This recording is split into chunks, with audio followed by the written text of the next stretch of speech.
King Slime is a production of iHeart Podcasts and Heirloom Media.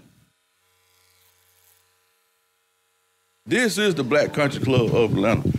It's Saturday morning, just after 10 at A&M Barbershop in Atlanta's Castleberry Hill neighborhood on the city's southwest side.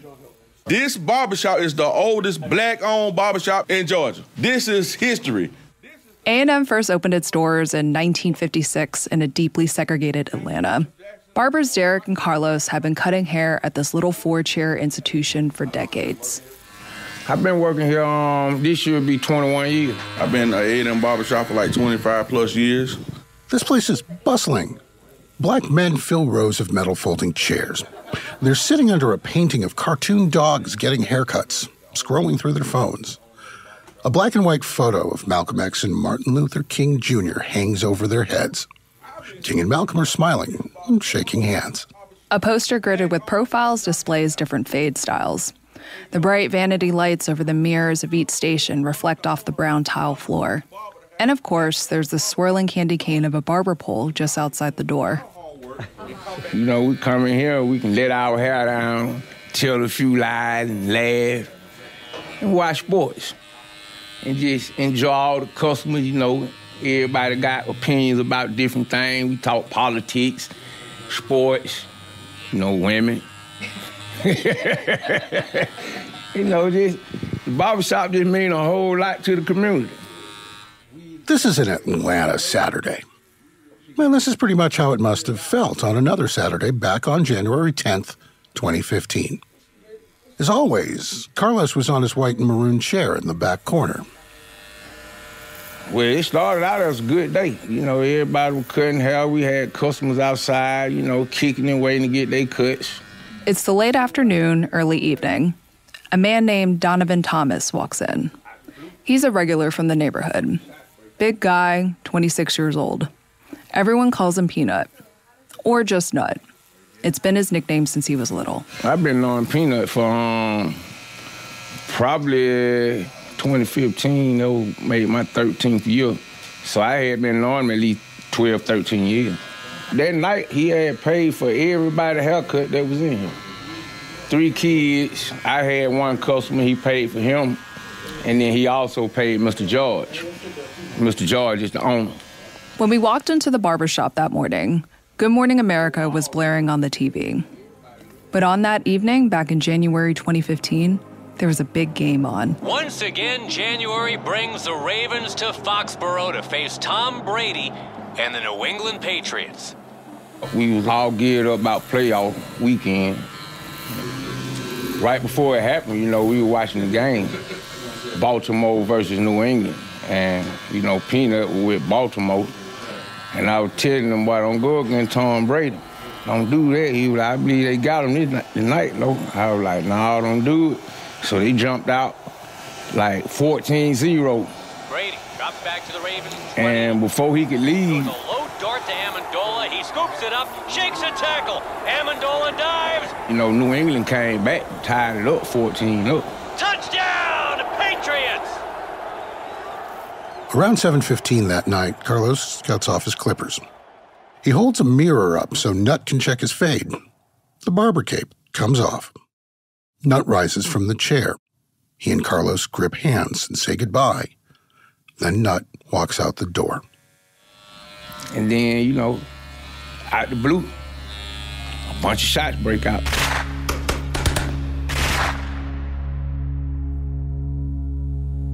I had ran to a couple in the back. So, you know, we had like a system. Somebody run the aid when it's needed, and somebody called 911. My coworker Derek ran outside to run the aid to whoever needed because we didn't know what happened. And I was the 911 caller. Okay, so you call 911, and what do you tell the dispatcher? That somebody was shot. I didn't know who because I never went outside. And so they were telling me that they needed an ambulance. So I relayed that message to the 911 people. And during that time, they were like, hey, tell them we need 2 ambulances. I was like, damn, they say we need 2 ambulances. And then they were hollering, commotion back and forth. Then next thing you know, they were like, we need a 3rd ambulance. And I'm like, damn, how many people don't got shot? And they, you know, I stayed on the phone with them for a little while, you know, giving them information that I had. And he finally got here and took him, they parked about right outside the window, and Peanut, they were shot, 2 in the parking lot, and Peanut was on the sidewalk. We begin tonight with a developing story. Atlanta police are on the scene of a triple shooting, and one of the victims is a teenager. It was cold that January night, in the 30s. 3 young men laid on the sidewalk. You could have seen their breath. A teen named Cordarius Sanders was shot in the left ankle. A man named Reginald Hendricks was shot in the groin. And Donovan Thomas was shot multiple times in the chest and arm. Paramedics arrived and began treating the victims. And they went by with him on the gurney, and that looked bad to me when his arm dangled off and just dangled, like, you know, that ain't a good look. All 3 victims were taken to Grady Hospital. The shooting happened outside a barber shop, and tonight one victim is clinging to life. Sanders and Hendricks' injuries weren't life-threatening, but Donovan Thomas was in critical condition. His family gathered at the hospital. The outlook was grim. At 10:06 p.m., Thomas would die. But before he did, police allege he whispered something to his brother. 4 words that would change everything. Thug had me killed. 2 of the hottest rappers coming out of Atlanta are now in big legal trouble. Young Thug and Gunna are facing serious charges. The rapper and 28 other defendants charged in a 56-count indictment. That indictment alleges his YSL record label is a criminal street gang that has committed murder, assault, and threats of violence. Jeffrey Williams, the rap artist known as Young Thug, has been at the center of not just Atlanta's music scene, but America's music scene for years. And now he's on trial, accused of heading up a violent gang responsible for murder. I'm Christina Lee, a music journalist who has covered Atlanta's hip-hop scene for over a decade. And I'm George Chidi, a crime and politics reporter based in Atlanta. This trial changes music. This trial changes Atlanta. And we're gonna tell you how. This is King Slime. The prosecution of Young Thug and YSL.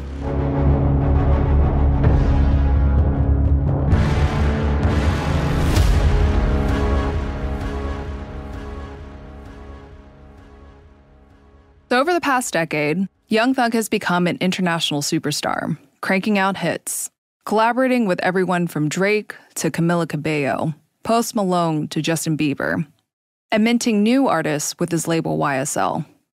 But police allege that over the same decade, Young Thug was building another organization under the name YSL, one that recruited troubled youth, peddled drugs, incited violence, and committed murder. There's a story of his musical fortune and fame. And there's the story of Young Thug and street life in Atlanta.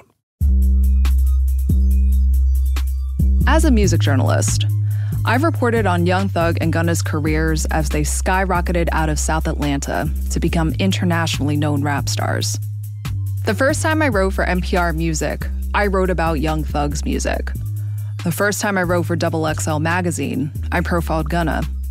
He fondly remembered being crowned Best Dressed in high school, and this was many years before Rihanna would dress as Gunna for Halloween. I never could have imagined that either of their careers would lead us to this moment, where Atlanta's reputation as a rap capital appears to be in jeopardy. Young Thug and Gunna were arrested at the peak of their mainstream influence. They each had #1 albums. Gunna scores his second #1 album as DS Forever debuts atop the tally, with Young Thug achieves his third #1 as his latest release, Punk, debuts in the top slot. Gunna attended the Met Gala, and they both were musical guests on Saturday Night Live. Ladies and gentlemen, Young Thug. Ladies and gentlemen, Gunna.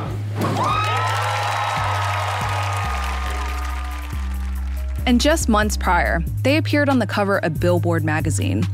The article's tagline?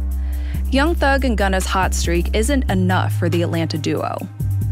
That cover story laid out what music journalists covering pop music had just started taking for granted. YSL Records was a hit-making label. Young Thug won his first Grammy for his writing credits on Childish Gambino's This Is America. The Spotify playlist, This Is Young Thug, shows that he's this sought-out feature artist for the likes of Doja Cat, Future, Calvin Harris, and even Elton John. But Young Thug's career started small, in a studio on Spring Street, owned and operated by a producer named David Cunningham, better known as Done Deal. So were you always Done Deal? No, jeez. Today, Done Deal is 37, though this was years before he'd worked with artists like Kevin Gates, Lil Uzi Vert, and Trey Songz. This was also before he'd produce Atlanta rap classics like She Twerkin' by Cash Out and Hannah Montana by Migos. Before all that, he grew up in New York, Arizona, and California. He'd moved to Atlanta when he was a teenager in the year 2000. Done Deal started out rapping, but quickly turned to producing instead. Creflo Dollar, the famous Atlanta televangelist, gave Done Deal his moniker. And Father, I pray that you will speak through my vocal cords and think through my mind. None of me and all of you. I had different names before, but it was stupid, like D-Eagle, Platinum Kid Productions. And then one day I happened to be making music at church. I went to Creflo Dollar's church and they had a studio in there. And in the church, as I'm making music for his artist, I do the beat really quick. And when he walked in the room, Creflo Dollar was like, "That's a done deal. I'm going to call you Done Deal." And it just stuck. Done Deal continued to rub elbows with several soon-to-be famous people while they were still on the up and up. And then after that, I got with a management company called Visual Grammar. Okay. And Visual Grammar did the music for Tyler Perry's plays, which I didn't know were going to turn into movies at the time. But he was still working a day job at Guitar Center to pay the bills. I happened to be working one day, and this guy walks up to me while I'm making a beat on the keyboard. He was like, "You just made that?" I was like, "Yeah, I just made it." The guy was an artist manager named Boo Man. He told Done Deal to help him pick out some studio equipment. He was like, "I want the best of the best equipment for my studio." So we go through and we're picking everything out. He was like, "All of this is yours. I have a building on Spring Street, and you can come, and it's yours. Just make beats for my artists." And soon, it was where Done Deal started producing mixtapes for aspiring artists from a particular part of Atlanta. Cleveland Avenue, Jonesboro South. Cleveland Avenue is this 4-mile stretch of road that runs through several South Atlanta neighborhoods, stricken with the city's toughest economic conditions. It's the gutter. So if you can compare to any other town like O Block in Chicago or in California, Compton, this was the hood. This is where people are climbing out of the gutter to do something. Cleveland Avenue dead ends into Jonesboro Road. The Jonesboro South housing projects used to be in this area, a campus of subsidized apartments for low-income, mostly Black residents. And when you say folks were like climbing out of the gutter, like, was music looked at as their way out, or how was Yeah, music was definitely a way out for a lot of people.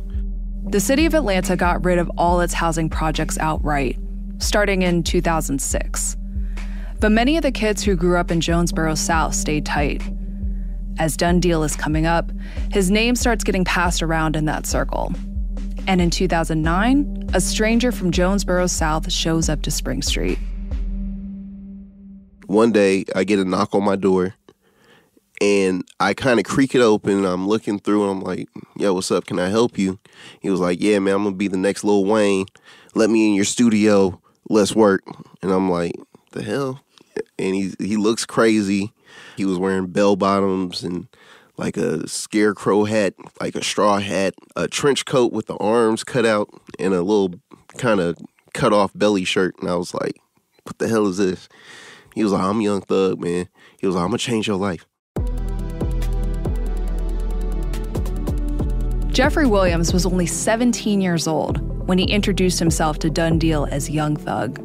Now, when he said, I'm gonna be the next Lil Wayne, I guess there's two ways to read that, right? One is stylistically, two is in like, I'm gonna be as famous as Lil Wayne. So like, how did you interpret that, or what do you think he meant by that? I interpreted it as Thug knew exactly what he was gonna do to take it to the next level. I think he had a game plan. Any artist that have ever crossed my path, the only person I ever wanted to sign was Thug.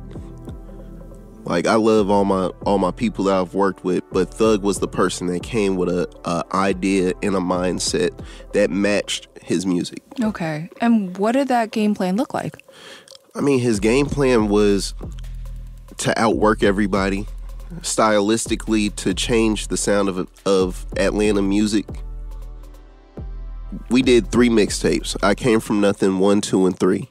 The first one was like, you know, almost unbearable because our production recording is kind of like, it was drawn off of As Good As You Can Get.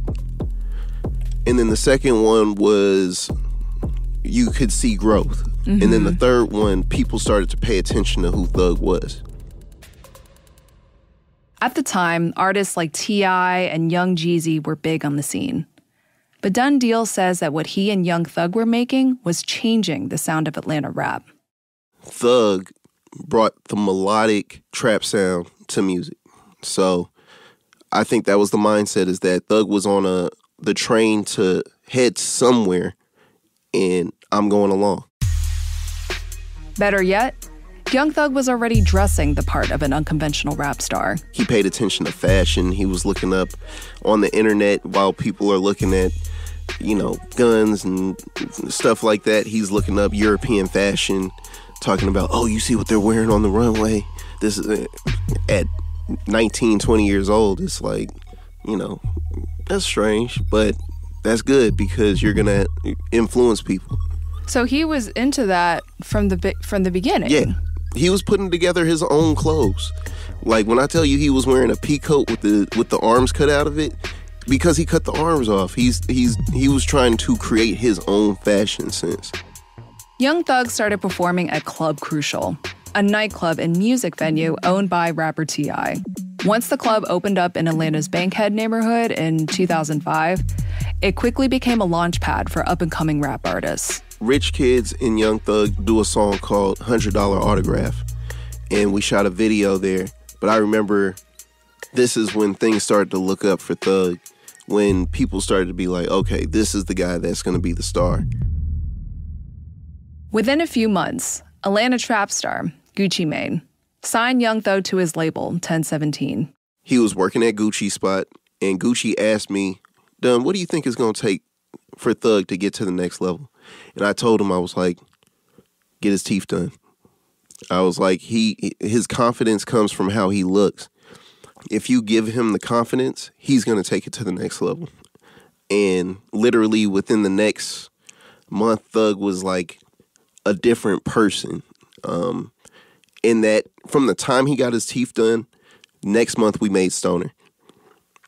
So we did Stoner, and then we started doing more songs and hooking up with Rich Homie Quan, and we did the Rich Gang tape literally maybe 3 months later from that, 4 months later.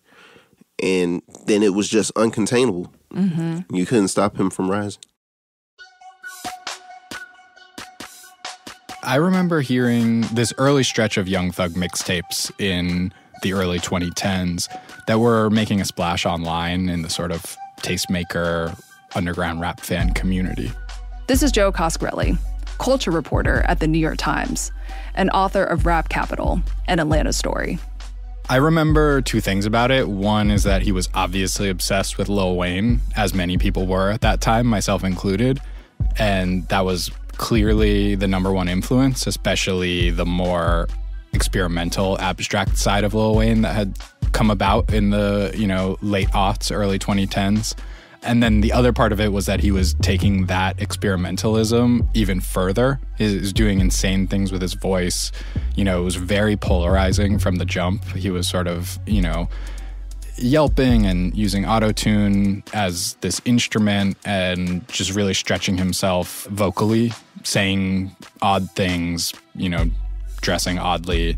And yeah, the songs just sounded like nothing I'd ever heard before. When Young Thug's music first hit Atlanta rap radio and mixtape sites like DatPiff, Coscarelli says people didn't quite know what to make of it. What he was doing was considered weird and not really rap, especially when you're looking at it from a national perspective and the sort of traditionalist rap strongholds of New York or LA. They heard a guy like Young Thug who, you know, was proudly alien in the lineage of someone like Lil Wayne or Gucci Mane, and it was like an affront, I think, to traditionalist tastes, to classic rules of hip-hop. Both the music and fashion industries couldn't help but be enamored by how Young Thug was breaking the rules. By 2014, Young Thug had jumped from Gucci Mane's 1017 over to 300 Entertainment, a label run by former Warner Music execs. He also had the Fashion Week-ready wardrobe to match his newfound status. On the cover of his 2016 album, Jeffrey, Young Thug wears a dress with cascading lavender ruffles on its skirt. He tips a parasol-shaped hat over his face, and only a few of his locks are visible. This entire ensemble was made by fashion designer Alessandro Truccone for men who want to express themselves. Young Thug wouldn't fully explain the Jeffrey cover for several more years on the song Just How It Is. And even then, he's daring you to question his fashion choices. The lyric goes, "Had to wear the dress because I had a stick." By stick, he means an AK-47.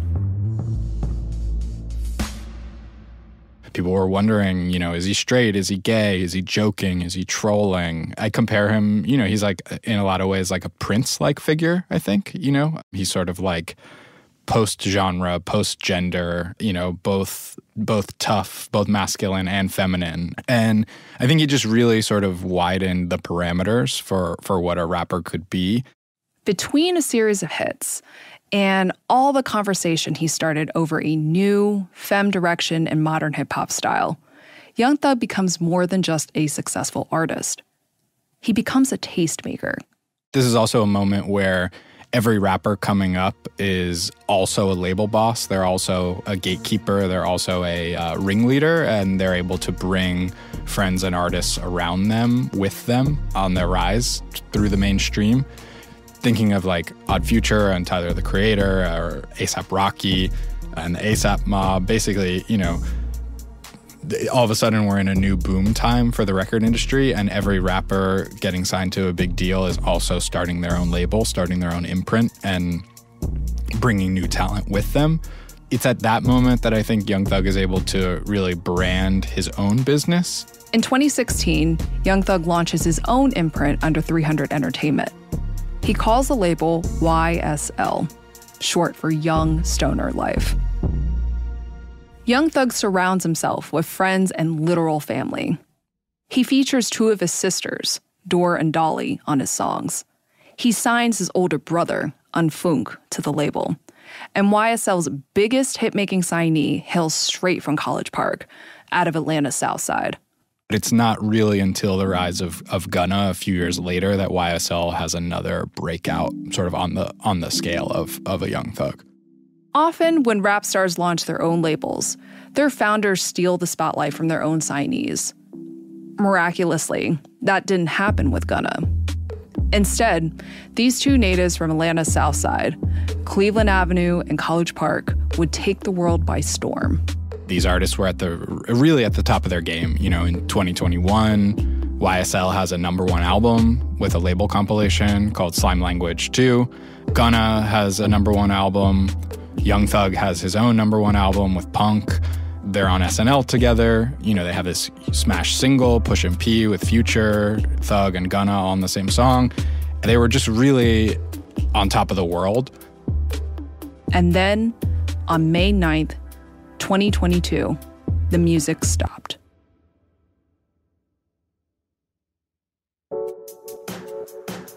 Young Thug's house on Allison Drive is only 15 miles north of Cleveland Avenue. But it might as well be in another country. Buckhead is Balenciaga, Gucci, and Prada. It's for white women in designer clothes and black women in designer clothes who get stopped by the cops because they don't look like they belong there. When people in Atlanta want to describe something that affects everyone, they talk about going from Buckhead to Bankhead. Buckhead has restaurants that will employ black people from Bankhead who can't afford to eat there. But Buckhead is where black people with money in Atlanta show off. Buckhead is Real Housewives of Atlanta. White refrigerator. I was like, oh, not a white refrigerator. T.I. and Tiny. All I want is leather and wood. Love and hip hop. Simmer down. No, you simmer down. We're here because of you, sweetheart. You showed your ass. On May 9th, 2022, Atlanta police took Young Thug out of his Buckhead house in handcuffs. There appeared to be a massive presence on Allison Drive in Buckhead by Atlanta police and perhaps others. The Fulton County District Attorney's Office confirms that's where Young Thug resides. Authorities raided the rapper's Buckhead home as investigators arrested the 30-year-old. Young Thug, whose real name is Jeffrey Lamar Williams, is one of 28 defendants charged in a sweeping 56-count indictment against the criminal street gang Young Slime Life, also known as YSL. They found him with his friends and label mates Diamante Kendrick, the rapper Yak Gotti, and Martinez Arnold, the rapper Lil Duke. Police say they also found him with 20 bottles of YSL slime drink, a THC concoction his label has been marketing in North Carolina. They found almost 3 pounds of weed, 31 bottles of lean, that's promethazine codeine syrup, a Schedule 5 controlled substance. And they found guns. One of those was a switch, a handgun modified to fire as a machine gun. Those are very illegal. It's the sort of thing one absolutely does not want to be caught with. But Young Thug must have known the police were coming because even I knew they were coming. Young Thug has been on gang investigators' radar for about a decade. I had no idea who he was. I mean, I recognized the name, but I didn't realize he was a big deal, or potentially the target of an investigation, until I started reading a different indictment. New at 6, a massive gang indictment in Fulton County charged a dozen people with a racketeering conspiracy, including a famous musical artist, YFN Lucci. A year before police arrested Young Thug, police arrested YFN Lucci. Yeah, you know, still hustling, trying to get richer and richer. YFN Lucci is Rayshawn Bennett. He's a rapper from Atlanta's South Side and a rival for Young Thug in the studio and in the streets. He's the frontman for YFN, Young Fly, which police describe as a street gang that started in Atlanta's Summerhill neighborhood. Fonnie Willis picked up YFN on a 105-count gang indictment a year before Young Thug's arrest. Prosecutors referenced YSL 7 times in the indictment. They said a war had broken out, that YFN and their allies in another camp, Bird Gang, believed YSL was responsible for the death of Donovan Thomas. Police suspected Peanut Thomas was affiliated with YFN. So I dug in.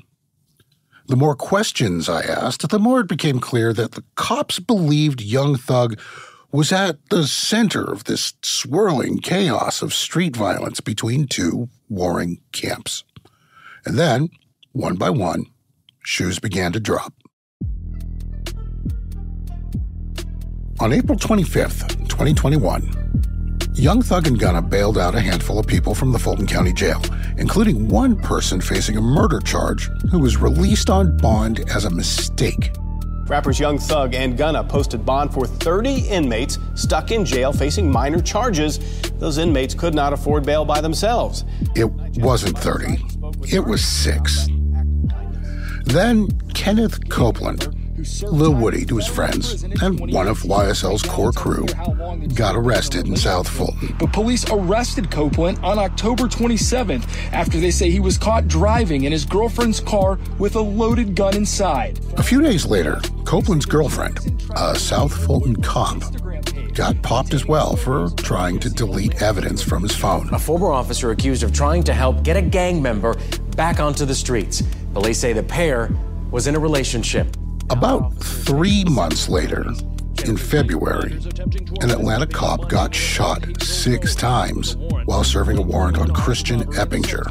According to the warrants, Eppinger pushed Rogers away, pulled out a gun, and shot the officer 4 times in the shoulder, once in his leg and once in the back of his head.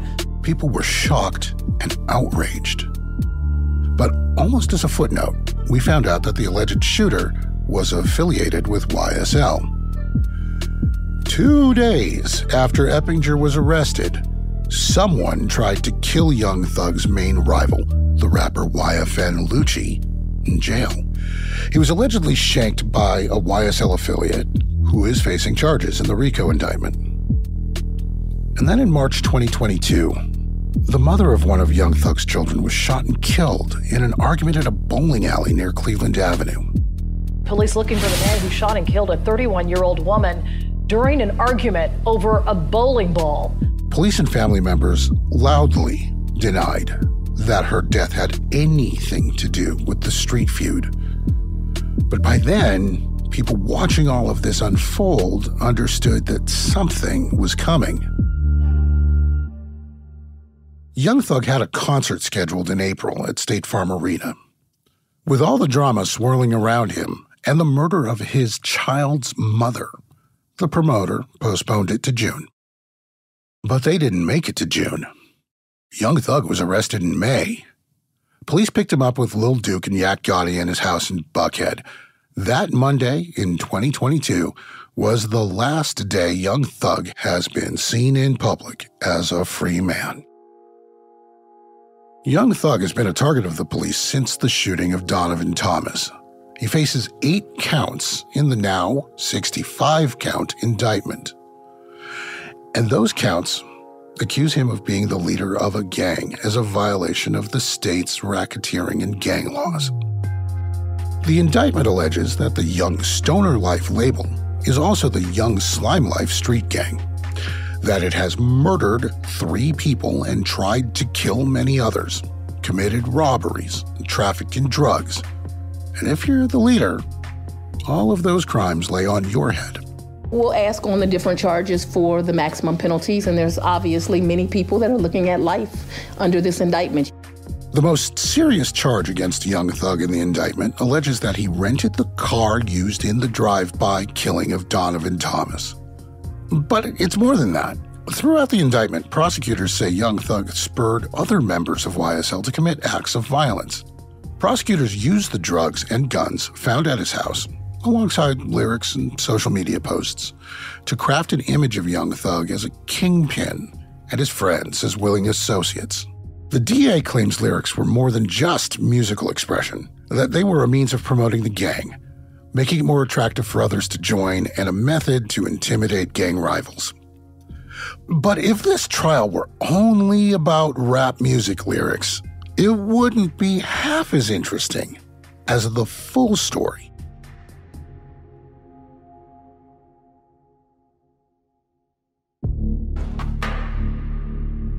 From 2020 to 2022, Atlanta went through an unprecedented rise in violence. Prosecutors say gang crime drove that violence.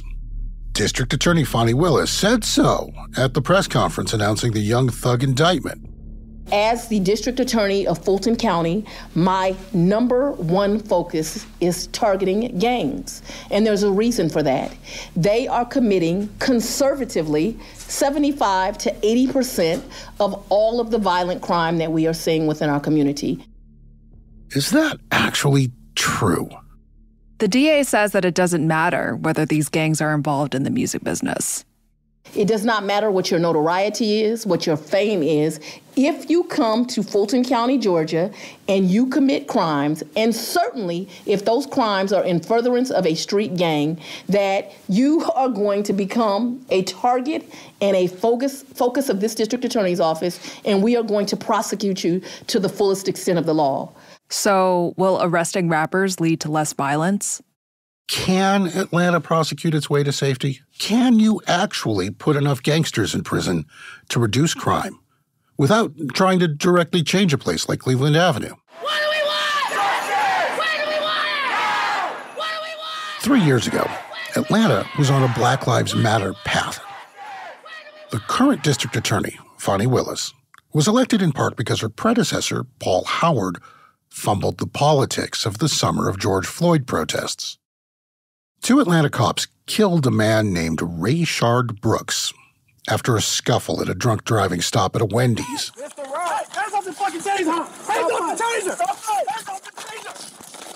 Howard was facing accusations of corruption and up for re-election against Willis, an able challenger. Howard quickly issued murder charges.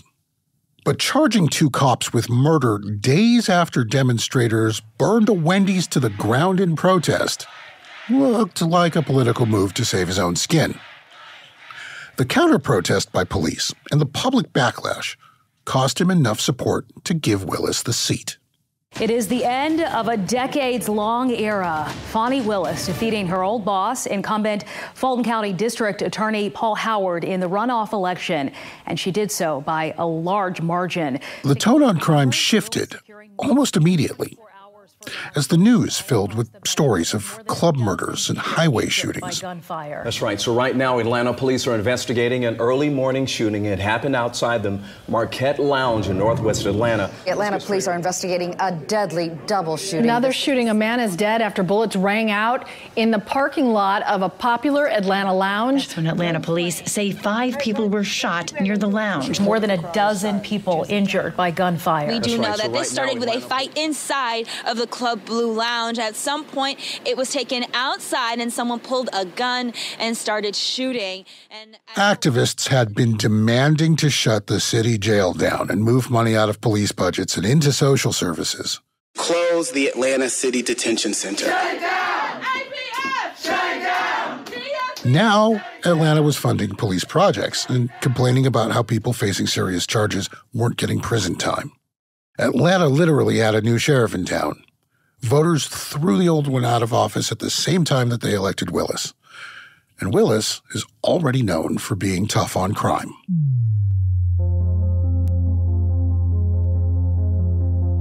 As an assistant DA back in 2014, Fani Willis helped prosecute Atlanta public school teachers and principals associated with a cheating scandal. A scandal that rocked the city and made national headlines.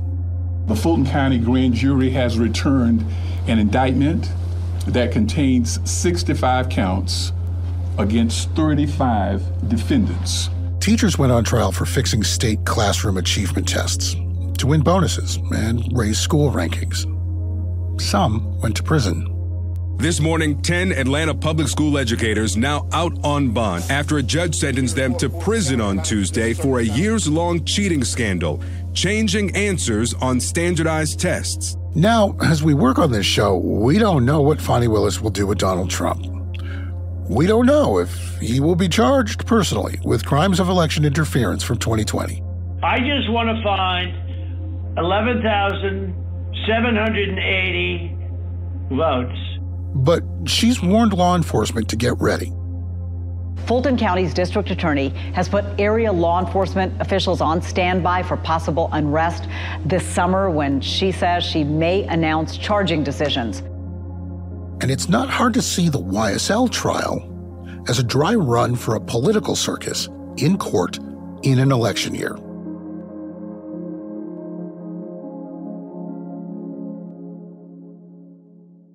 Protesters against Cop City, the controversial $90 million police facility, say that the DA's office will likely press RICO charges on them as well.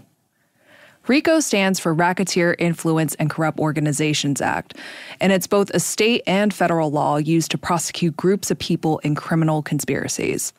Defense attorneys on the YSL case say, loudly, that Willis is abusing Georgia's RICO law in all of these cases, especially the one being made against Young Thug and Gunna. After all, RICO was originally written to put mobsters to trial. Crime families like the Gambinos and Columbos. Maybe there's an argument to be made. Is this the final nail in the coffin for criminal justice reform in Atlanta?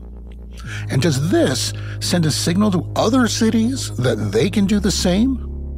It's hard to find a bigger symbol than this case.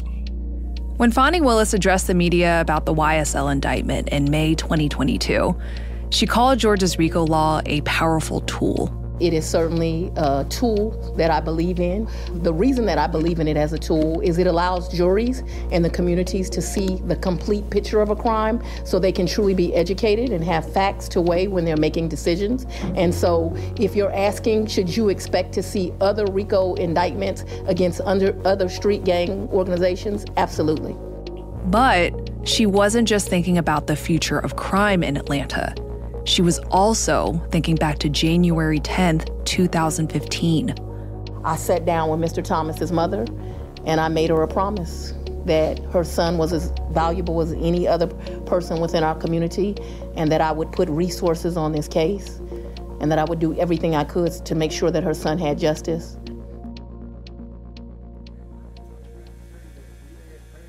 We came to A&M Barbershop because that's where Donovan Thomas was gunned down.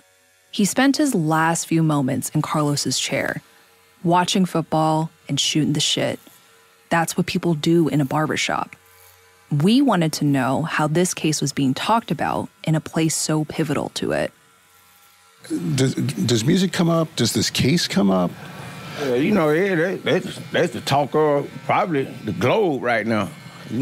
What opinions have folks had about it, I guess? They have mixed opinions. Some people, saying that it's a case where they think that he gonna get out, and some people saying that he finished.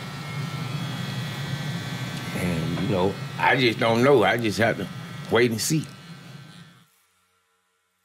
This case and the trial have been surprising in many ways, and so is the reaction to it.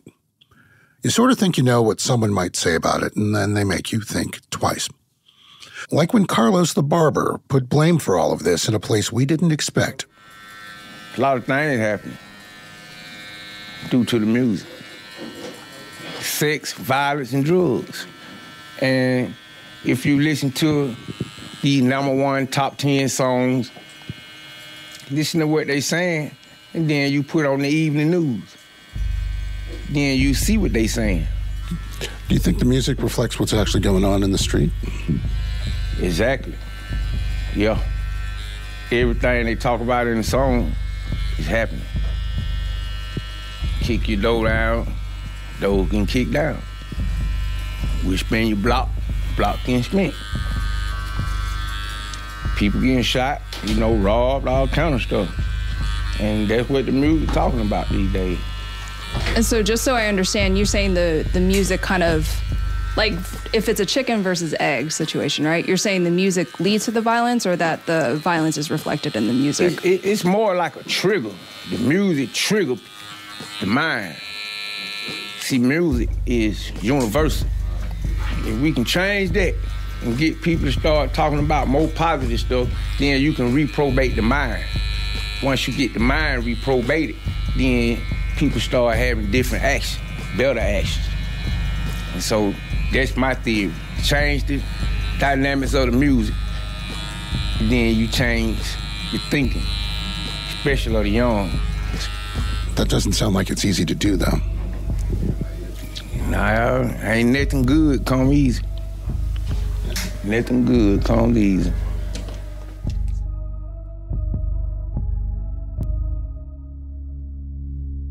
As a political journalist, I've been thinking long and hard about what happens when crime arises.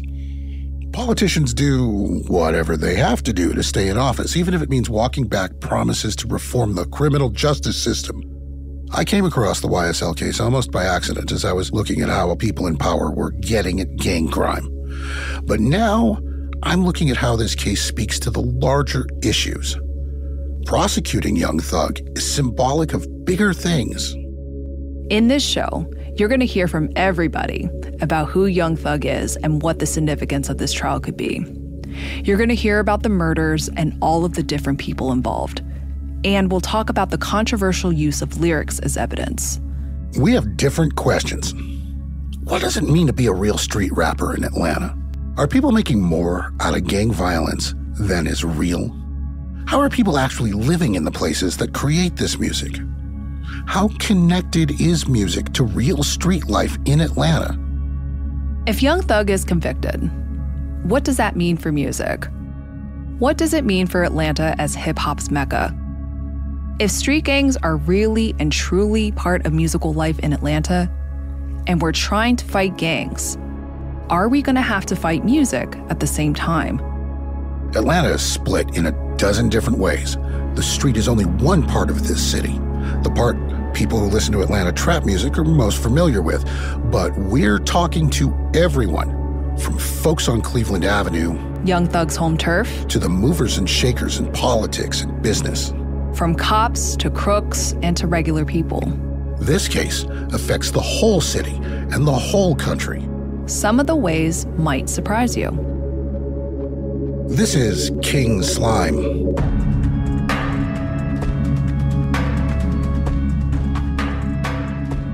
Next time on King Slime. From I-75 to Jonesboro Road, that part of Cleveland Avenue will be called Cleveland Ave. Tell us why. Because it's dominated by blood sets. He wasn't Young Thug when I met him. He was Jeffrey Williams. He was a part of a hybrid gang rock crew.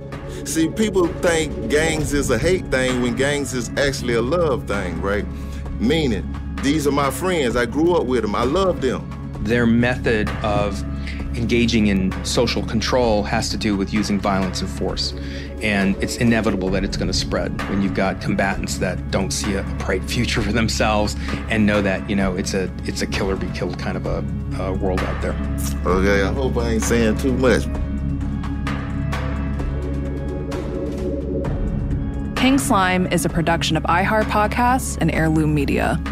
It's written and produced by George Chidi, Christina Lee, and Tommy Andres. Mixing, sound design, and original music by Evan Tyre and Taylor Chacoin. The executive producer and editor is Tommy Andres. Fact-checking by Kaylin Lynch. Our theme music is by Done Deal. Special thanks to Josh Lewin. And to the Atlanta news outlets 11 Alive, WSB-TV, and Fox 5. For more shows from iHeart Podcasts, visit the iHeart Radio app, Apple Podcasts, or wherever you get your podcasts.